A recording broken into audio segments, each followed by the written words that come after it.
मी आता गावखडीच्या किनाऱ्यावरती उभी आहे आणि दरवर्षी ऑलिव्ह रिडले कासव इथे किनाऱ्यावरती अंडी घालतात। आज त्यातनं बाहेर आलेली 48 पिल्लं कासवाची आम्ही समुद्रामध्ये सोडणार आहोत काहीच वेळामध्ये। साधारण संध्याकाळचे 6:15-6:30च्या दरम्यान ही पिल्लं सोडली जातात। तर चला बघूया।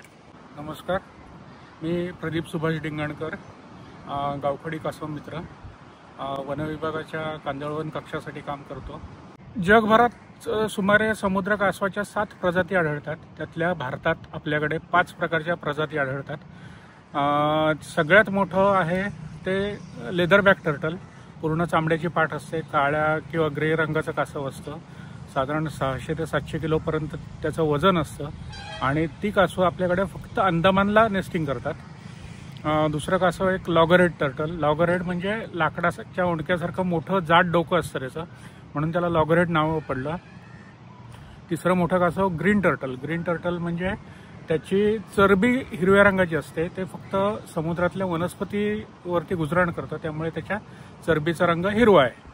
त्याच्यानंतर चौथं हॉक्सबिल टर्टल। हॉक म्हणजे ससाणा, ससाण्यासारखी त्या कासवाला पुढे चोच असते अशी, म्हणजे ते प्रवाळांच्या बेटांमध्ये फिडिंग करतं जास्ती करून, त्याच्यामुळे त्याला पिकिंगसाठी त्या चोचीचा उपयोग होतो, त्याच्यामुळे हॉक्सबिल नाव पडलंय।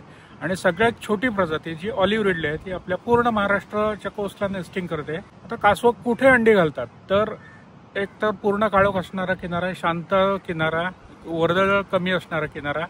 तर कासवाची मादी रात्री म्हणजे अंधाराच्या वेळेस भरती रेषेच्या बाहेर येते, मागच्या पायाने खड्डे खणायला सुरुवात करते, आतलं टेम्परेचर सेन्स करते, जर तिला तो खड्डा योग्य वाटला तर आणि तरच ती त्याच्यात अंडी घालते, अन्यथा तो खड्डा स्किप करून दुसरा खड्डा मारते।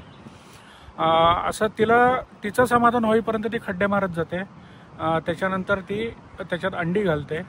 तिचं समाधान झालं तर, म्हणजे खड्डा व्यवस्थित झाला तर त्याच्यात अंडी घालते, खड्डा बुजवते आणि परत निघून जाते। त्यांच्यात मातृत्वाची भावना नाही। भरतीच्या आसपास आम्ही गस्तीला सुरुवात करतो। आता जर आम्हाला पेट्रोलिंगच्या वेळेला कासव दिसलं तर आम्ही पहिलं काय करतो, तर बॅटरी बंद करून टाकतो, कारण आमच्या येण्याने सुद्धा ते कासव म्हणजे ती मादी स्किप करून निघून जाऊ शकते, तर ते आपल्याला सगळं टाळायचं असतं। मग ते कासव सोडून आम्ही पुढे निघून जातो। एकाला कोणाला तरी तिथे त्या कासवाच्या याच्यासाठी रक्षणासाठी तिथे आसपास उभं करून ठेवतो, जेणेकरून कोल्हे डुकरं त्याला त्रास देऊ नयेत म्हणून। कासवाची मादी एका सीझनला साधारणपणे 3 अटेम्प्ट करते अंडी घालायचे।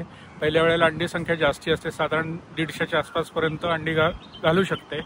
दुसऱ्या वेळेला साधारण 100च्या आसपास असते, म्हणजे 80-90-100। तिसऱ्या वेळेला अंडी संख्या कमी असते, तर एक फिमेल एका सीझनला 3 अटेम्प्ट करू शकते।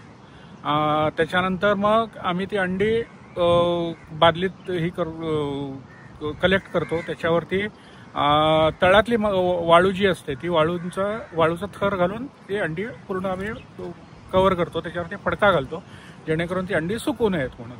त्याच्यानंतर ओरिजिनल कासवाच्या मादीने जसा तिथे खड्डा केलेला असतो, म्हणजे जसं नेस्ट केलेलं असतं, तसंच आपण इथे संरक्षित हॅचरी आपली ही आहे, त्याच्यात आपण तसं त्याच्याप्रमाणे नेस्ट करायचं, ती अंडी त्याच्यात ठेवायची, व्यवस्थित पॅक करून टाकायचा खड्डा आणि त्याच्यावरती टॅग लावायचा। आता टॅगवरती काय असतं तर हे बघा, ह्याच्याप्रमाणे आपण टॅग करतो। आता हे घरटं, हा जुना टॅग आहे अर्थात, हे घरटं क्रमांक 26। आता अंड्यांची संख्या 77 आणि दिनांक 5/2/2025। ह्याच्याप्रमाणे आपण प्रत्येक घरट्याला टॅग लावून ठेवतो, म्हणजे आपल्याला लांबून सुद्धा समजतं, प्रत्येक वेळेला घरट्याच्या जवळ जायला लागत नाही। पिल्लं तयार झालेली आपल्याला कशी समजतात तर पिल्लू अंड फोडून बाहेर येतं, त्याच्यानंतर ते खालीच असतं वाळूखाली, त्याची वाढ पूर्ण व्हायची असते, पण वरची वाळू हळूहळू खाली जायला लागते। सुरुवातीला वाटीसारखा खड्डा असतो, नंतर तो कढईसारखा खड्डा होतो। कढईसारखा खड्डा झाला की आम्हाला समजतं की आता ही पिल्लं कधी कोणत्याही क्षणी बाहेर येऊ शकतात। मग आम्ही त्याच्यावरती उलटी टोपली टाकून ठेवतो आणि रेग्युलर इंटरव्हल्सने आपण त्या टोपल्या चेक करत असतो की त्याच्यातनं पिल्लं जी बाहेर येतील ती आपण सोडायची असतात।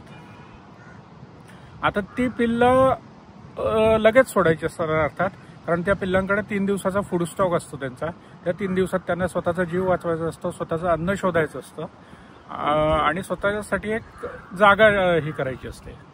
तर त्याच्यामुळे जेवढ्या लवकरात लवकर आपण ती पिल्लं सोडू तेवढं त्यांच्या दृष्टीने चांगलं असतं.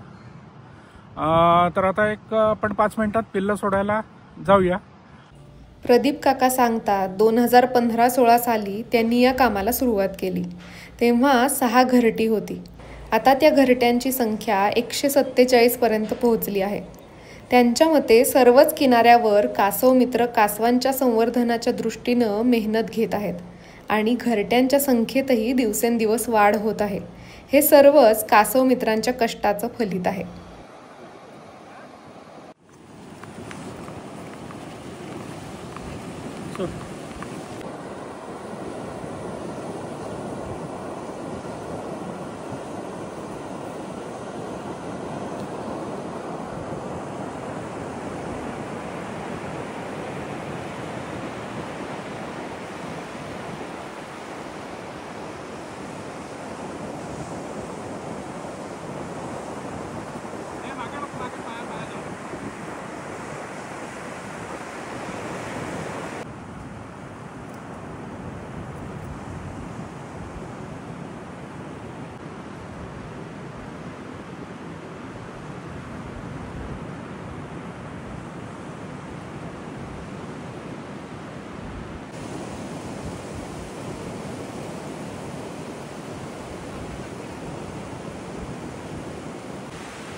ही जवळपास 2-2.25 किलोमीटरची किनारपट्टी आहे आणि प्रदीप काका आणि त्यांचे सहकारी रोज रात्री येऊन इथे जी कासवं म्हणजे ज्या माद्या आहेत कासवांच्या त्या येऊन इथे अंडी घालतात. तर ते रोज रात्री ट्रॅक करतात, ती अंडी गोळा करतात आणि त्या बाजूला तुम्ही बघत असाल तर तिथे त्यांचं नेस्टिंग आहे. तिथे ती अंडी व्यवस्थित सुरक्षित अशी टोपली खाली ठेवली जातात आणि ठराविक काळानंतर त्यातनं जेव्हा पिल्लं बाहेर येतात तर ती रोज सकाळच्या वेळेत म्हणजे अगदी सूर्योदय व्हायच्या वेळेला 5-5:30-6च्या दरम्यान आणि संध्याकाळी 6-6:30च्या नंतर सूर्योदय होताना ती पिल्लं ते समुद्रामध्ये सोडतात. आतापर्यंत टीव्ही मध्ये हे सगळं बघितलेलं होतं. मी कोकणात राहून आजपर्यंत कासवाची पिल्लं अशी समुद्रात जाताना कधीही पाहिलेली नव्हती. आज मी इथे आले आणि इतक्या संख्येनं ती छोटी छोटी पिल्लं इथे वाळूवरती सोडली. त्यानंतर लाटा हळूहळू येत होत्या आणि पाण्याकडे त्यांची जायची जी धडपड होती त्यामध्ये त्यांना लागणारा वेळ जो होता आणि खूप शांतपणे ती हळूहळू जात होती. हे सगळं बघणं हा अनुभव मला शब्दात नाही सांगता येत आहे, पण खूप सुंदर हा अनुभव होता. तर हा अनुभव मला प्रदीप काकांमुळे घेता आला, तर त्यांचे मी मनापासून आभार मानते.